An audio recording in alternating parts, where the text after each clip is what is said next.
Chapter 17, A Surprising Proposal. Carla slowed the rented car to a crawl as waves of nostalgia swept over her.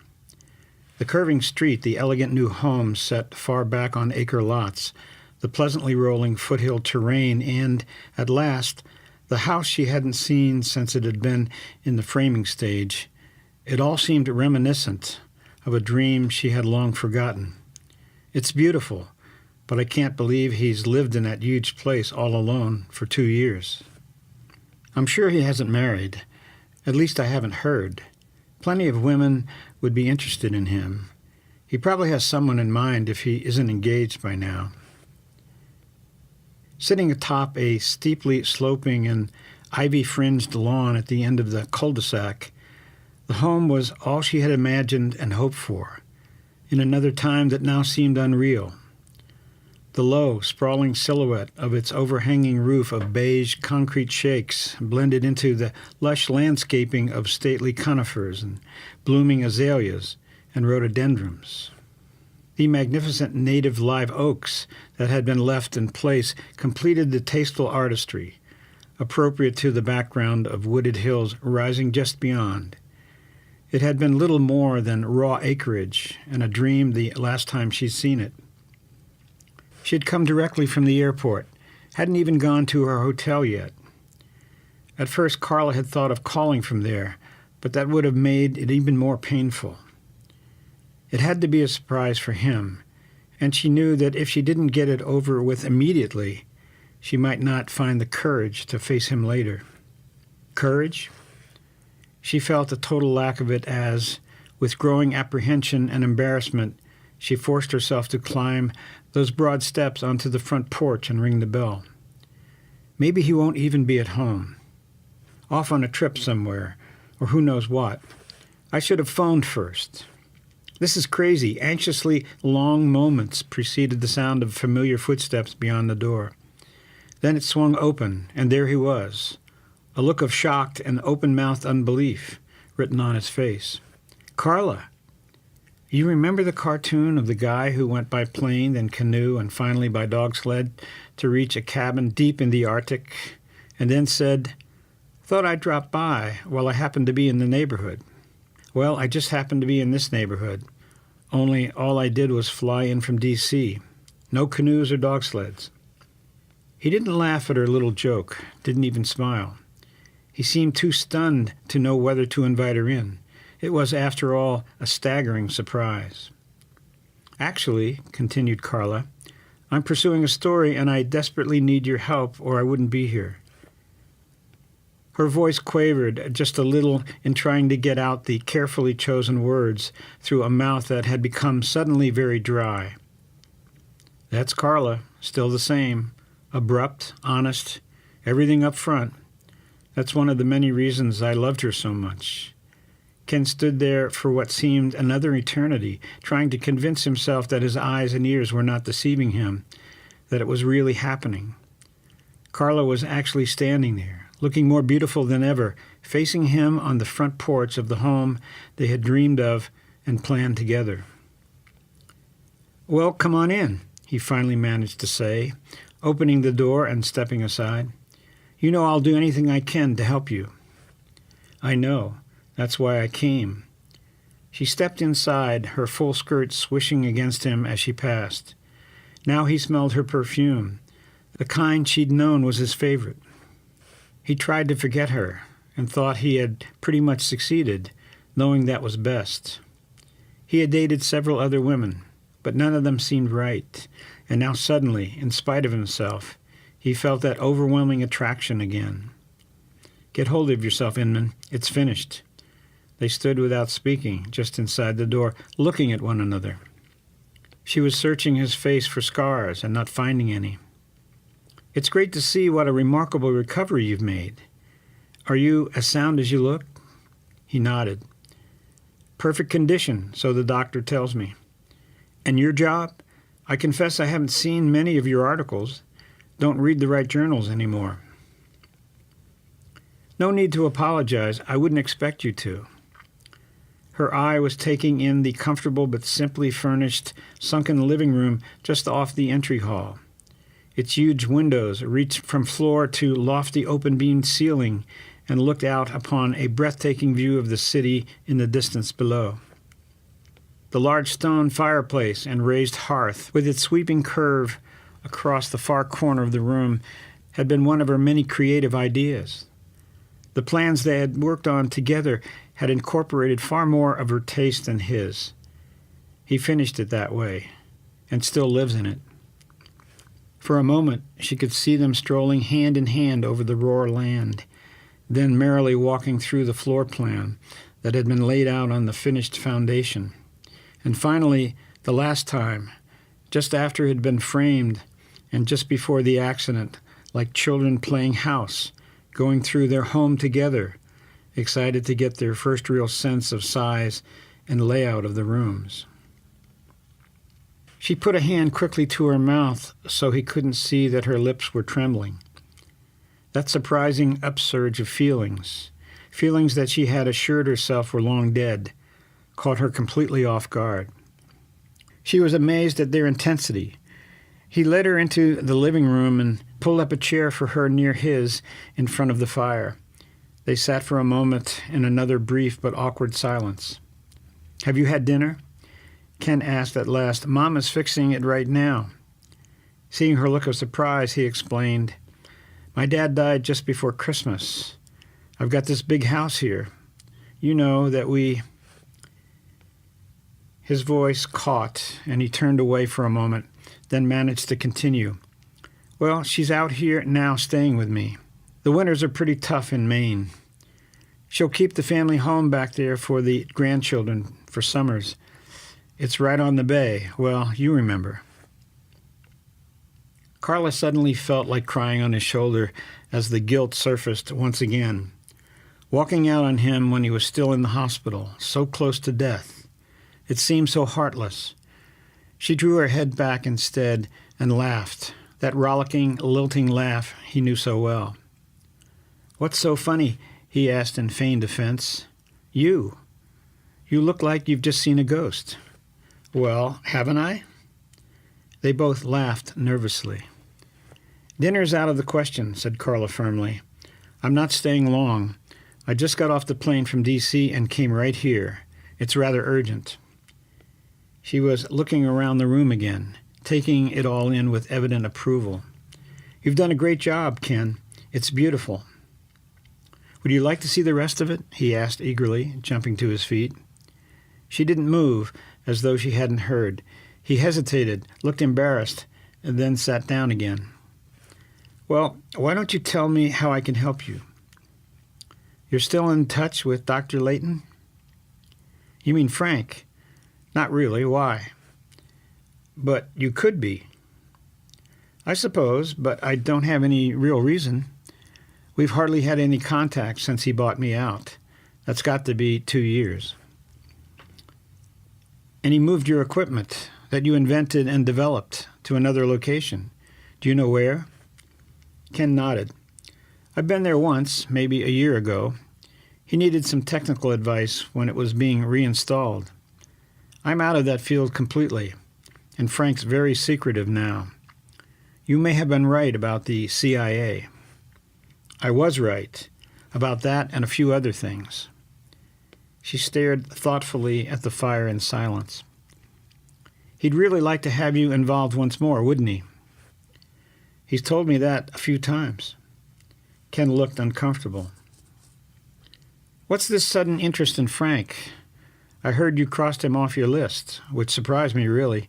He could have been a great source." "It was mutual. But you're still on good terms, right?" "As far as I know. But as I said, we haven't really had any contact for a long time, for reasons that I'm sure you remember." She looked a bit uncomfortable for a moment, but chose not to take up the challenge, if that was what he intended. Instead, she surprised him. "Listen, suppose I said that I'm in agreement, that Layton's involved in something evil." At Ken's hopeful look, Carla held up a cautioning hand and shook her head. "Please, don't jump to conclusions. I've got different reasons than you have, of course, but I don't like what I think is going on." She paused, choosing her words. Look, I've got certain suspicions, okay, that I have to check out somehow. Ken got up and threw on another log. He stood there with his back to the fire, looking at her questioningly. Why don't you tell me exactly what you have in mind? I don't know exactly. That's the problem. I just have a bad feeling about something. She hesitated, then shrugged, and continued. It's too much for me to go into, really. There's a hot story, as you probably suspect. It's got everything in it. CIA, FSB, a Russian defector, and I suspect that Frank is right in the middle of it. The big story that comes along once in a lifetime, interrupted Ken. Pulitzer Prize? Forget the prize. This is far more important than that. I saved someone's life in Paris. You'd know his name, Viktor Koryev. You're kidding. How did you do that? Well, I just happened to be in the right place at the right time. Rescued Koryev when he was making a break for it and just about to be caught. I got him to the American Embassy in Paris. They took him into an office for an interview, and then they denied that I'd brought him there. Tried to tell me they'd never seen him. This must be some bad dream you've had, interrupted Ken skeptically. You're saying they just outright lied to you? It was that blatant? She nodded, and Ken laughed. The State Department doesn't know what a huge mistake it made. They've got a tiger on their tail now, and you're going to show them. Carla smiled and held up both hands in mock humility. Okay, that's part of it, but give me credit for having some heart. I'm deeply concerned about Koryev. I don't want to see him exploited. That's happened too many times to defectors to let me feel comfortable right now. He's got to be somewhere in this country, of course, and I think Frank's got him. And of course, added Ken facetiously, incidental though it may be, there is a story involved, and it sounds like a big one. So you wouldn't want to pass that up. I'm not all heart. After all, Koryev owes me his life, and he promised me the exclusive on his story. But I think he's gotten himself involved in something much bigger than his defection, and he's going to be my entree to that as well. I think you're probably right about him being with Frank, eventually, but I doubt that he'd be involved out there already. I think he is, and I've got my reasons. But again, that's too much to go into now. And you want me to find out, if I can, whether Koryev's actually there, and generally what's going on. Is that it? I want more than that. I want to get inside that installation myself and see firsthand what's going on. Why don't you just go directly to Frank? You could reach him at Stanford. That's where I'd have to call. He still teaches a course or two over there. In fact, he's head of the department now, in case you hadn't heard. He'd be glad to get back in touch with you, probably invite you out there himself, if he thought you'd give him a good write-up. Of course, he wouldn't want you to mention any of his secret work. You know how paranoid Frank is about that side of things, his fear of the Russians and all that.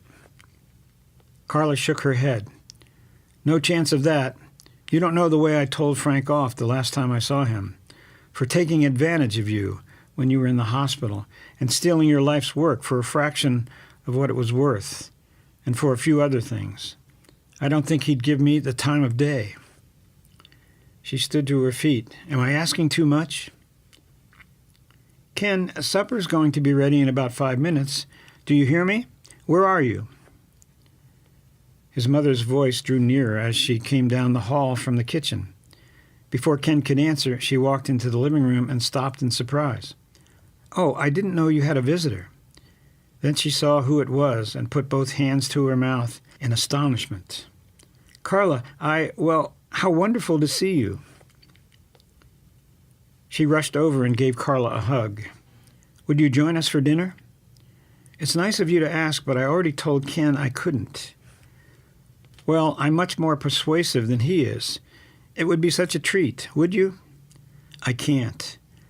Carla started toward the entry hall to escape what was becoming increasingly emotional and embarrassing. Ken hurried after her. He opened the front door. I'll see what I can do.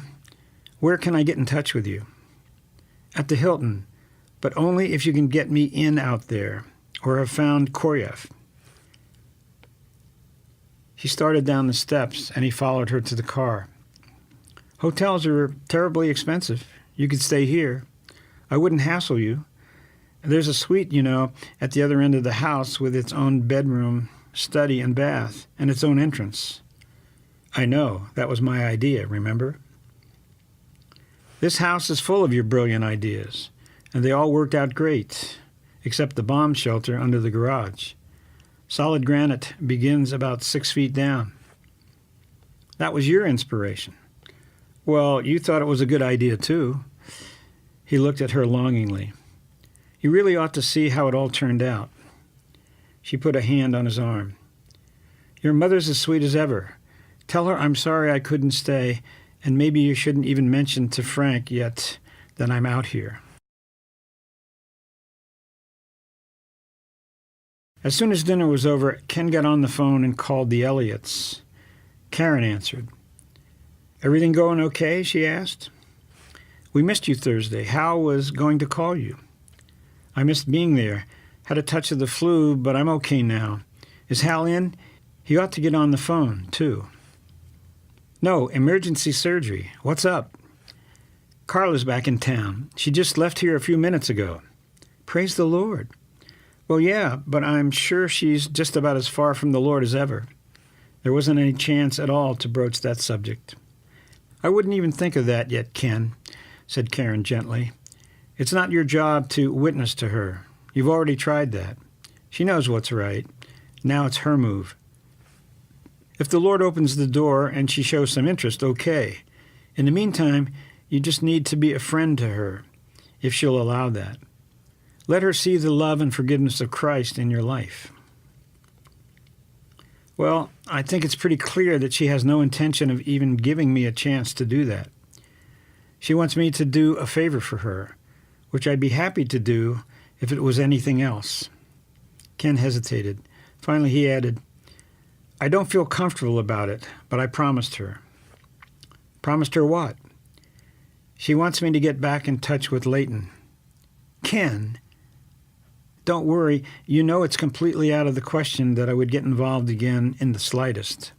But I promised I'd contact him to try and find out something for her. She's working on a big story. There was a long, thoughtful silence on both ends of the line. It was great to see her again, and there's still a lot of feeling there, that's for sure. It really surprised me and convicted me, too. I have to confess that I've tried so hard to forget Carla that I haven't prayed for her lately as I should, but I'm going to from now on. I've never stopped, day and night. God has given me a real love and concern for Carla, and Hal feels the same way. Well, this is interesting. So you're going to contact Leighton after all this time, and at least you've been back in touch with Carla. I'll notify the prayer group right away. Yeah, that's why I was calling. So she's working on a big story that involves Leighton. That's interesting. Is there anything else you can tell me to pass on to the group so that we can pray specifically? Not yet. It's her secret. She thinks it's the biggest story that's ever come along. If it's what I think it is, if Archon is going to make the move like we've been expecting, then we better start praying around the clock and getting lots of others to join us. Ken called Frank's Stanford office first thing the next morning. You just caught me, exclaimed Leighton, sounding both surprised and pleased. It's been a long time. I've been wanting to get in touch, but you know how time flies. How are things going? You mean here at school or at the lab? Oh, I read about you in the alumni news. I apologize for not calling sooner to congratulate you. New head of the department and all that. But actually, I was wondering about the project. Still worried that I'm trafficking with demons? Frank, I'm not calling to push my beliefs unless you want to talk about it. I'm really interested to know what's been happening. Ken, I'd love to show you. Leighton was bubbling with enthusiasm now. When you see what we're doing and where it's leading, Well, you'll forget all about those powers of darkness. I can't talk about it on the phone. It's too big. And too secret, of course, I understand. Well, that's true, but actually we're not going to keep it secret much longer. Not totally, anyway. We've got to gradually leak it to the press. The public has to be informed. Really? You've come that far? You can't imagine what's happened. It's interesting you called because I was just thinking of you last night and your ex-fiancée. I caught a glimpse of her in Paris last week at the Congress. She'd be the logical one to write some key articles about our research. Frank, this is amazing. I haven't seen or heard from Carla since she broke our engagement, but she just got into town last night and we were talking about you and the project. She expressed a lot of interest. Really? Listen, what about this? Del Sasso. You remember Del Sasso? I've never met him, but you've talked about him. Right. Well, Del Sasso is going to be doing some work in our main lab tomorrow. Why don't you and Carla stop in? That would give you both a good idea of how far we've come. You remember where we're located? I can find it. What time? It's going to be at 10 o'clock in the morning, so you should be here by 9:30. Actually, we're doing this for someone who just arrived from, well, you'll meet him tomorrow. In fact, I was going to call you because he's very anxious to meet you. Seems to be a great fan of yours. Can't imagine who that would be. Anyway, I'll be there. See you at 9:30. One thing, Ken, there's a lot of security around here. Just some precautions. I'll leave word so that they'll let you in.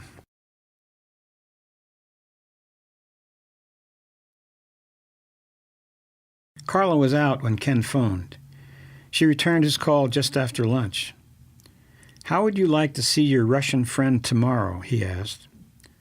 Look, Mr. Practical Joker, this is too serious to kid about. I'm not kidding. He heard her gasp on the other end of the line. You're not? Nope. How about if I pick you up at the hotel at 9 o'clock tomorrow morning? I promise not to drive over any cliffs. There was a moment's hesitation, then, why don't I come to your house? I'll follow you from there in my car. I'd feel more comfortable that way. And you're really not putting me on? Come on, Carla. You're making me feel bad. Where's your confidence? When you put Super Sleuth Inman on the trail, well, you ought to know it's in the bag. Tomorrow you get to find out what's going on. We're both invited to watch Del Sasso do his stuff in the lab. You know he's Frank's prize psychic. And you turned out to be right again. I'm just about positive your Russian friend will be there. She was ecstatic. This is fantastic, Ken. Oh, that's not all, he added matter-of-factly. Can you take any more good news? If you try to make it any better than this, then I'll know you're putting me on. What more could there be? Frank says they're going to begin leaking developments to the media, and he'd like you to write some key articles. How about that? You just broke through my credibility barrier. I don't believe a word you've said now. Carla, it's all true, every word. So I was right on this, too. I told you Frank would be eager to get you involved again, and that's what did it. But you and I know that isn't going to happen, and I don't want to mislead him. I'm just getting you inside there, and then you're on your own. That was our deal, right? That's right. Okay, see you tomorrow morning out here at 9:15. I'm about 10 minutes away, and we're supposed to be there at 9:30. I'll be there, and Ken, thanks. I really do appreciate it.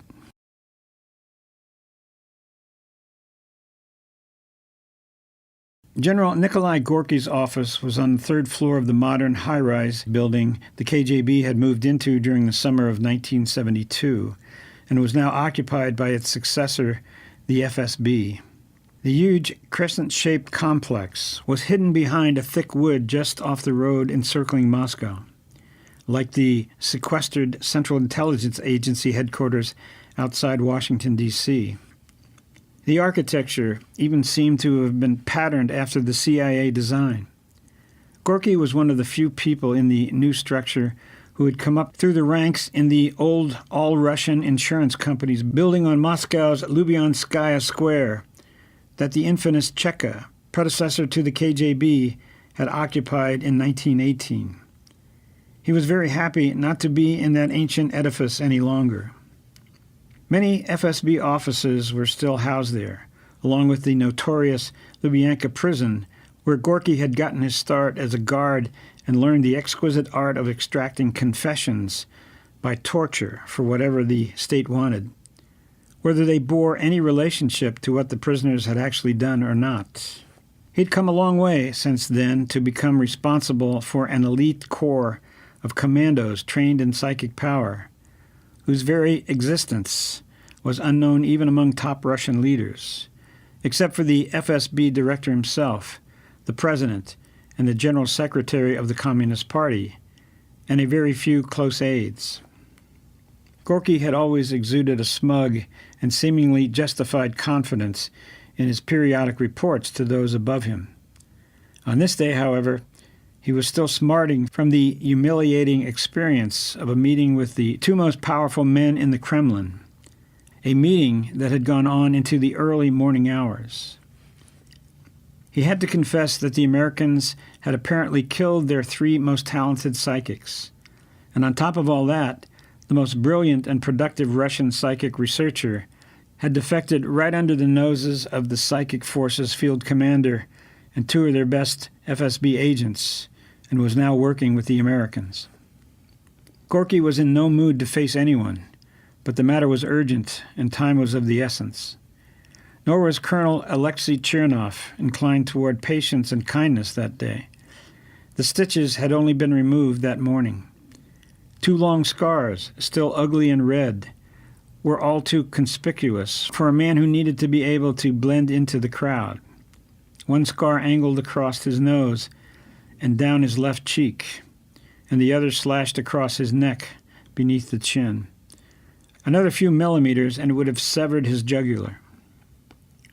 These two proud but now humiliated and furious men faced each other in Gorky's office, each knowing that something had gone terribly wrong in their operation, but neither willing to admit it, much less to take responsibility. You had your orders in Paris, and you failed. The words came painfully from Gorky, knowing that failure of those under his command eventually reflected upon him. Chernov stood stiffly erect. There will be no more failure, except by the Americans.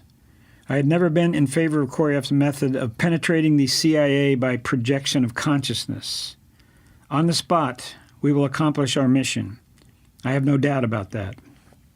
Don't be so cocky, cautioned Gorky. You know that overconfidence can bring defeat to the superior force in any conflict. Chernov nodded grimly and shifted uneasily. I will not be overconfident, just confident, and with good cause. I'm taking my two best men.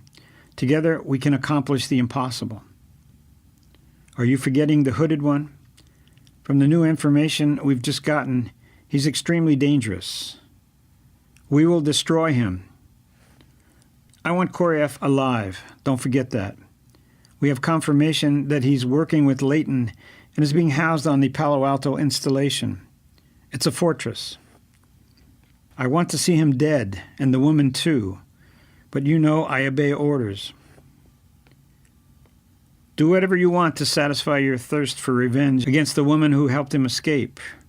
Her name is Carla Bertelli. She's got to be a CIA agent. Her career as a journalist is just a front. She's in Palo Alto already. The general stood abruptly. Remember, I want Koryev alive, right here in front of me. I want to sweat and bleed his full confession out of him personally. Gorky picked up a large, thick envelope from his desk and handed it to the colonel. These are your new identities, passports, and instructions for you and your men. They'll be expecting you at the consulate in San Francisco, but they know nothing. Colonel Lutsky is being assigned there as an advisor. You report only to him or to me. Don't fail this time, comrade.